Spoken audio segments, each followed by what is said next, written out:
Hi friends, అందరూ ఎలా ఉన్నారు? అందరూ బాగుండాలి, అందులో మేము ఉండాలి. వీడియోస్ చూస్తున్నారు కానీ లైక్ మాత్రం ఇవ్వలేదు. ప్లీజ్ అండి, నా ఓన్ వాయిస్తో అయితే నేను వాయిస్ ఓవర్ అయితే ఇస్తున్నాను. ప్లీజ్ నా ఓన్ వాయిస్ని కూడా ఎంకరేజ్ చేయండి, సపోర్ట్ చేయండి. ప్లీజ్ ప్లీజ్ ప్లీజ్ వీడియో చూసిన ప్రతి ఒక్కరు కూడా లైక్ ఇచ్చి కామెంట్ చేసి వెళ్ళండి ఫ్రెండ్స్. మీ సపోర్ట్ అయితే నాకు చాలా అంటే చాలా అవసరం ఈ టైంలో. నేనైతే ఇంకో గుడి దగ్గరికి అయితే వచ్చేసాను. ఈ గుడి అయితే నాగేంద్ర స్వామి అయితే ఉంటాడు. ముందైతే ఆంజనేయ స్వామి విగ్రహం అయితే ప్రతిష్ఠ చేశారు. చిన్నదేను టెంపుల్. ఈయన ఇక్కడే పుట్ట ఉంది ఈయనది. అదిగో చూశారు కదా.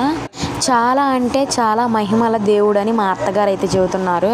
ఇక్కడికి రావడానికి మెయిన్ రీజన్ ఏంటంటే ఒక్కసారి చూసొద్దామని తీసుకెళ్ళింది మా అత్త. చాలా అంటే చాలా గొప్ప దేవుడు అని అయితే తీసుకొచ్చింది.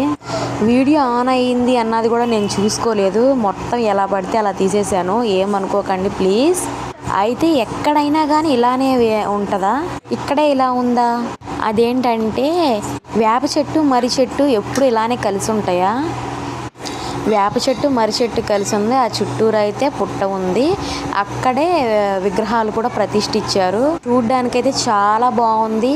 పూజ చేసుకోవడానికి కూడా ఈ ప్లేస్ అయితే చాలా అంటే చాలా బాగుండిద్ది. ఈ 30 రోజుల్లో కూడా నేను ఇక్కడే చాలా అంటే చాలా రోజులు